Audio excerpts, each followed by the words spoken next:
we're going to talk about what's next, developing a repeatable blueprint for GxP digital transformation. And we have a wonderful panel of guests, and they'll do introductions. And then right here we have Matt Dumichel who will be moderating. So I'll leave the mic up to you.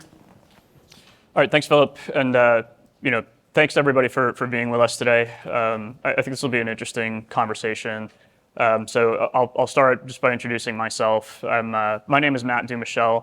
I'm the lead of our life sciences customer success team. And I work with a number of our largest enterprise customers in pharmaceutical and med device manufacturing. Been with Tulip about 2.5 years. I spent many years working in biopharma before that. So I'm happy to be joined here by Joel Fidalgo, Ben Huska, and Dan Meyer. I'll hand off to each of you to just say a few words to introduce yourselves. And if you could also say, which company you're from, what products you manufacture, what your first use case was, those types of things. That'll be a good way to get started. So, Joel. Yeah. Hello, everybody. Happy to be here. Thanks, Matt. So my name is Joel Fidalgo. I'm the CIO of Next Pharma. Next Pharma is a contract manufacturer in Europe, focusing around producing all kind of various dosage forms for the pharmaceutical industries. And started also using Tulip a while back, and happy to have the discussion today here. Yeah, hi, my name is Benjamin Huske. I am part of Becton Dickinson for about 2 years. Before joining BD, actually was leading manufacturing operations in the field of discrete instrument manufacturing, and now at BD leading the COE-like approach to roll out Tulip across our different manufacturing sites. And yeah, BD is manufacturer of medical technology ranging really from high volume product like syringes, but more to also lower volume, high complexity product like infusion pumps, medical cabinets, those kind of equipment and reagents. So, to begin, I'd like for each of you to say a few words about what was your first digital transformation project. How did you identify the business value? How did you choose that to be your first project? And my goal here is to really make this more of a conversation. So, feel free to chime in as we go. I think each of you have some pretty interesting insights to share. So, Joel, why don't you start us off? Yeah, sure. We started our journey a little bit more than 2 years back. We purchased a site, a new manufacturing site, and had to replace the existing ERP system stack. And the ERP system legacy one was also admitting some of the MES capabilities. While we were looking for a solution, while we implemented our clean core SAP ERP, how we can fill the gaps for manufacturing execution, and particular certain capabilities that we would have lost with the change of the ERP system.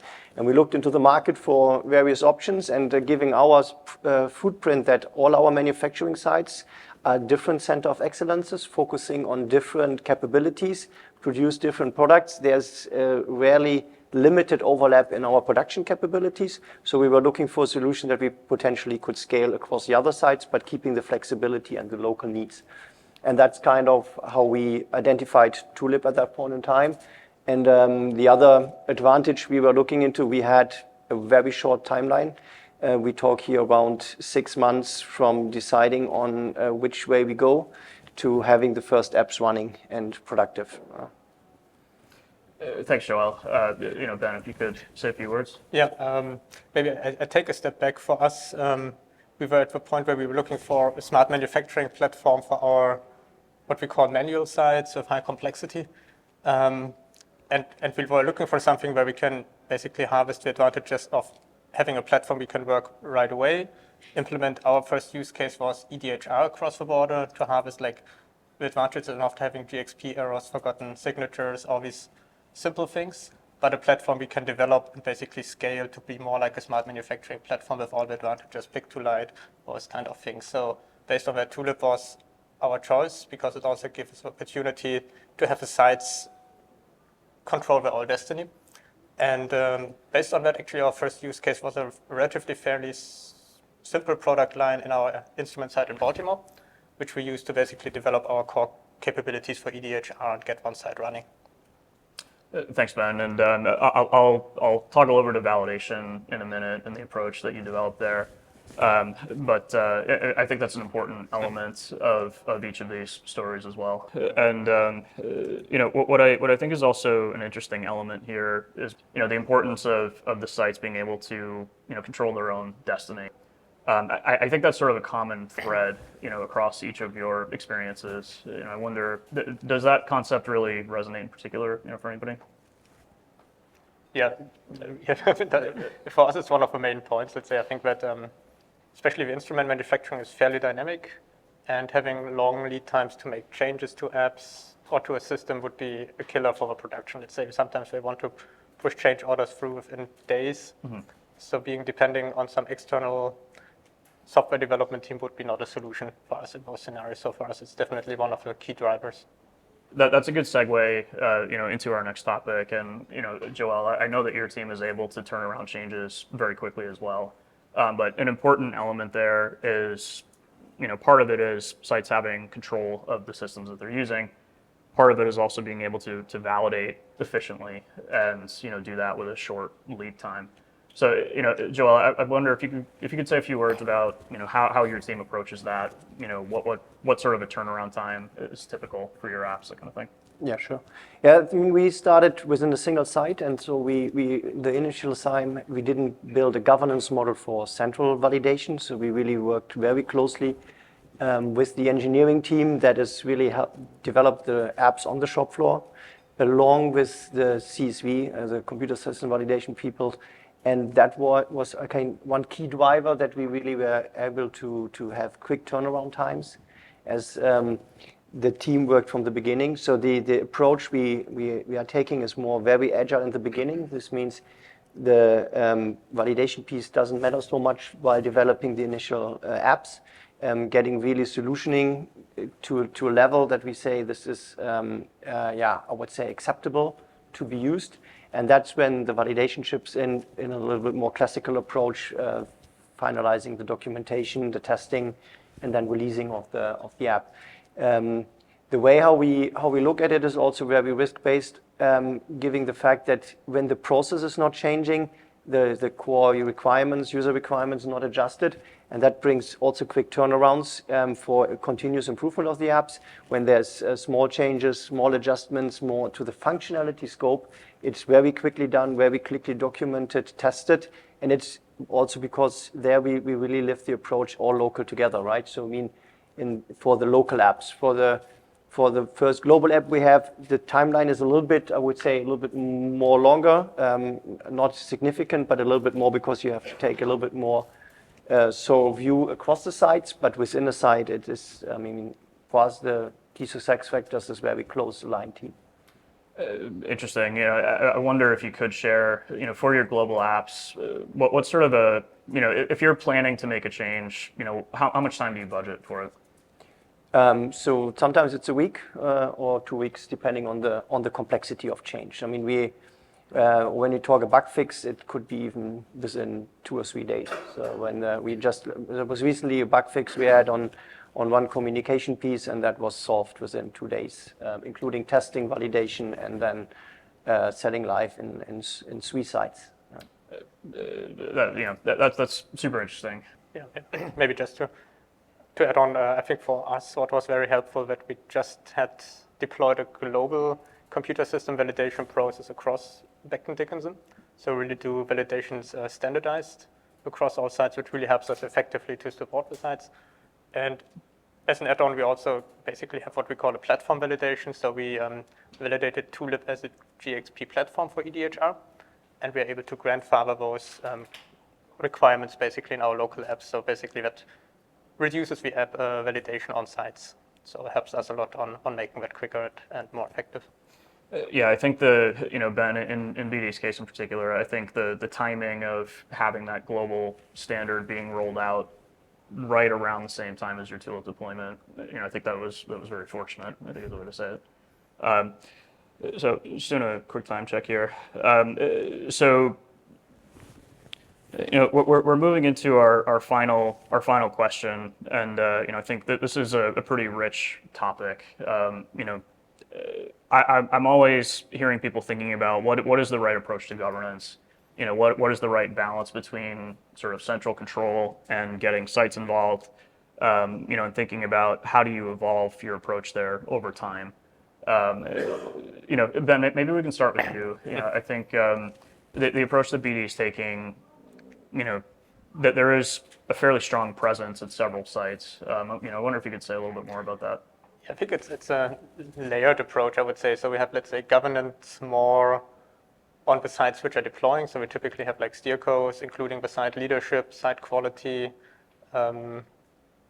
then let's say our central teams, and let's say the deployment team. So basically making sure the sites and the leadership knows what's the plan, is there any blockers, those kind of things. But we bring in also the central perspective to make sure they're following certain guidelines. So that's one of the elements we really started with. And then on a global level, we are more tracking, do we make the progress as intended? But let's say the controlling of the projects, making sure we're not increasing the scope beyond what was planned. That's happening actually more locally with steering committees on site, with the leaders on site, on our case. So, I think that's probably an important element of how you're able to scale your central team. Yeah, I think that's the case, and we really try to get the teams on site in the driver's seat. So I think that making sure we get the sites to build their apps early on helps them a lot to learn. So I think we have cases where we tried it the other way around. We did, let's say, a lot of central app building, but I think that just postpones the learning. So it might give you a little bit quicker initial deployment, but therefore in the long term, you didn't get the learnings from the team. So I think we so far make good experience with, say, take longer time with a pilot line on a site, giving the local teams time to learn Tulip, understand everything, absorb it in a quality management system, and therefore they are moving stronger and faster later on instead of being too pushy, let's say, from a central level. Maybe one final thing that I think is worth calling out there. The scope of BD's manufacturing footprint is actually quite diverse, and I wonder if you could say a few words about how that influences your deployment model. It's a good question. No, I think let's say we have just from the environment, very big difference. As you say, we have products which are ranging, even in the manual instrument manufacturing, from 1,000 pieces per day on simple drawers, where we have, let's say, not every station and not every operator is a station, because it's just would slow down our manufacturing. So really focus on quality critical stations, and we have processes like reagent manufacturing, batch production in our interventional business, where we control every step of a process. So really use the classical model, having almost like an electronic work instruction. So let's say the complexity, and I think the volume just impacts how our app design looks in the end, scale to a use case. And Joel, I think in your case, you have some global use cases. I wonder if you could say a few words about that, and also, how has your governance approach evolved through your journey? Yeah, so we started, as I said, in a single site. So we started really completely decentral with citizen developmentship in the beginning and built a central team afterwards. Also, the governance model is now continuously evolving. So we think it's not finished yet, and we're not there yet. I would call it like the perfect situation. As we what we decided now, saying, okay, we have the site that has very been successful. We want to bring that to the other side. So one of the enabler we saw now was one of our key apps that has developed in that site. It's a faster weighing and dispensing app. Also a very important app for us, or for every pharmaceutical industry. And that is our kind of enabler as a global app we bring to the sites, to bring the platform to the sites, and to bring like the starting point, because it's always very difficult, for the people, very abstract to say, yeah, there's this platform you could use, build your local engineers or get your local engineers to play around with it. So we want to start it with that global app, building that platform, showing the value, and then what our journey right now is to be in that site and develop that, I would say, mindset to build their own capabilities, their engineering, to start focusing on that. And I think from a governance model where we are trying to build right now and figure out is, okay, how we govern a little bit the ideas that comes up locally, but be staying a little bit in scope of what we want to achieve. And on the other hand, also not duplicating efforts, right, between sites, so that we build transparency, that something is already built somewhere, that they might build a key user community to come together so that we avoid that, very similarities will build together. So we start looking into, okay, how we can govern this to understand, this is a local demand, it's very local use case, go ahead, do it, or, oh, this is interesting, that might be potentially for global value, so align with the others and then build something more global. I wonder if you could say a little bit more about that approach for setting up your communities of practice, essentially, and how often do you meet? Who are the types of people that participate in that? What are some common topics? And Dan, Ben, I know that you have similar types of structures in place. So we started, we rolled out 2 sites more. We started with 1 site, we have 2 more sites since May live, and we try to get them once a quarter right now and hopefully get this a little bit more active, but I think the difficulty is the sites really need to get to that use case. The sites where we started off is very engaged, and the others we need to get a little bit more focus on. But we also use the site managers, so the local site directors, and the one who started first is one of our biggest promoter, and he talks to the other site directors about the value, so that it's not only from top down, but also, top down within the site, but also bottom up, of course, with the engineers and the operators seeing the value. I think we have a similar approach. We basically started due to the fact that we had EDHR as our core use case, having just monthly community meetings with all the developers, and to be honest, in the beginning, the project leaders, because they were heavily developed in the Tulip development, and it was really more like a free form platform where we said, okay, we have certain things we want to mention, but it's mostly what kind of challenges do you have and you want to discuss? Did you have like a cool solution you just want to show your colleagues? And those kind of things. So it really developed to like a working platform where people just get known to each other and then talking to each other also outside that room. And I think that's very helpful. I think now where we're endeavoring more to the non-GxP use cases, we have to build a little bit of different community where we make more sure what Joel just mentioned. Okay, understanding what other sites are already doing, thinking that's something to reuse, those kind of aspects. But really started with just getting everybody together, relatively small team in the beginning, and exchanging good ideas or problems we're working on. We've got a few minutes left, and then we'll switch to some Q&A with the audience. Ben, maybe to wrap up, I want to touch on something that you mentioned, which is the process that you've put in place for handling GxP use cases and non-GxP use cases. Could you say a little bit more about that? Yeah, I can. Well, I have to, in our official nomenclature, I have to say we don't have non-GxP use cases. We only have non-EDHR use cases, but we still follow a different approach, because we say Tulip as a platform for us is a GxP platform. So every app is a GxP app. Mm-hmm. We just within our process have the opportunity to follow different paths based on the complexity of a solution. So our EDHR solutions follow typically what we call a medium complexity plan. What it means is classic approach, URS requirements, validation plans upfront, scripted testing, validation summary reports. And for non-GxP apps, we typically have the opportunity to do that what we call with a simple plan, which is it's an all-in-one document. We document our requirements, the testing, and the outcome of the testing in one document and get that approved, and by that basically reduce the lead time, as long as everybody's aligned on the sign-off, let's say, in the end. But trying to simplify the process for less complex app. I think that there's also a dimension of, so complexity I think is one of the axes, and I think the other is level of risk, right? Correct, yeah. Functional risk assessment is part of that, and that's complexity is also part of the risk, so to say. Do we use connectors to our ERP system? So a non-GxP app, to stay in the wording here, if it uses connectors to our ERP system, might be considered medium complexity still, because it just has an impact if we do something wrong in the ERP system, which we don't want to. So we even have cases where the EDHR apps fall in the simple plan if the use case is just lower risk and low complexity. Perfect. So my final question for everybody. If you could give one piece of advice to the audience on any of the topics that we've covered so far, from your experience with Tulip, what would that piece of advice be? So Joel, if you could get us started. I think one is always adjust the model to your company culture. I think we have seen we have slightly different approaches either so there's a lot of similarities, but I think it also needs to fit to the company culture. That's, I think, key. Starting with the use case to create value, right? For us, it was within a site and within the local approach.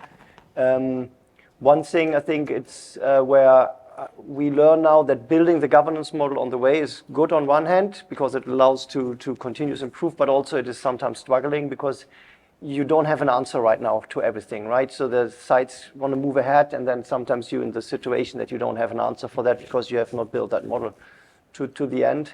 And I think the other one is setting a little bit the clear don't do's, because I mean the issue or the problem with some of these platforms is you can do a lot, right? So there's people coming on the idea of making a new canteen offering plan in Tulip. That's possible, but the question is, do you want that? So I think also a little bit understanding where's your value creation, and that the people not go off with their fancy ideas too much, and then really focus on what we want to achieve with it. Thanks, Joel. Yeah, just to add in that, I think from my perspective, start with something simple. Certainly needs to provide with the business value, but there's enough to learn anyway. Start with something simple, and especially to the scope management, try to have a clear vision what you want to achieve in the first place, and don't get to picking up on your rabbit hole of getting all the desires. And as you say, it's so simple. There's people coming all the time saying, oh, now we have this, can we just do this? And it's so tempting to just say, oh, we just integrate it because it will be so easy. So try to stay in scope, start small, and scale from there.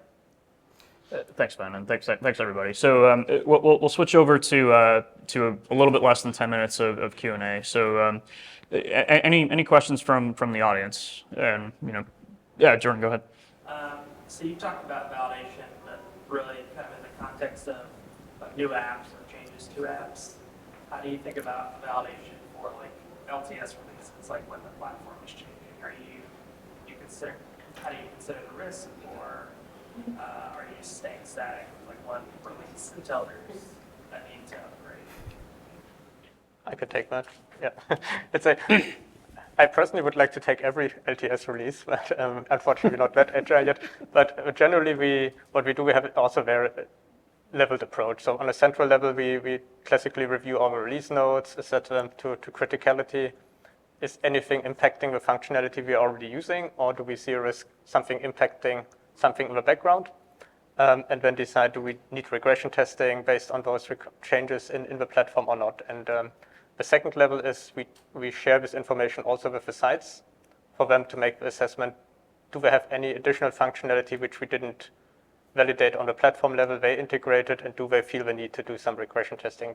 To be honest, typically it's fairly simple, would be running what we call an end-to-end test on the site again, just to make sure everything still works out, because typically new features will be validated with a new app and not necessarily with the platform. So trying this leveled approach and then getting platform rolled out. And maybe just add, we have like three levels of instances. We typically roll out on our development instance first, then our QA instance, and then lastly on our production instances.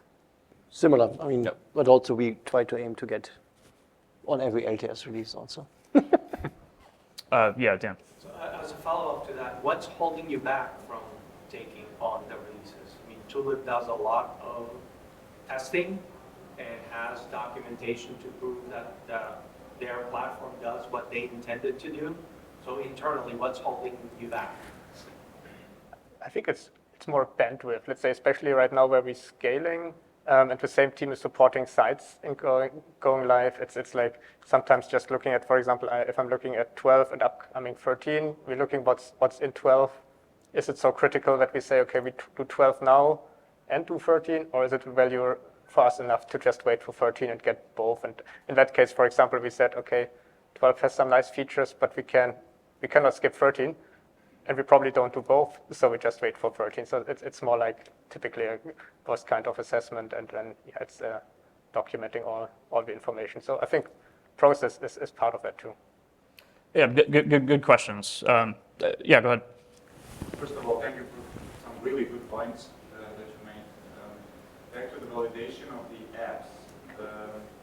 Would you apply different validation process to the apps those built locally versus those built globally, or is there any differentiation in the validation process of the apps? I mean, for us, we try to push more for accepting the global validation on the global apps, but we still see when we have our QA is very much localized, so we still see there's a high desire to repeat some exercises, but then I'm opting out and say that's on the QA department.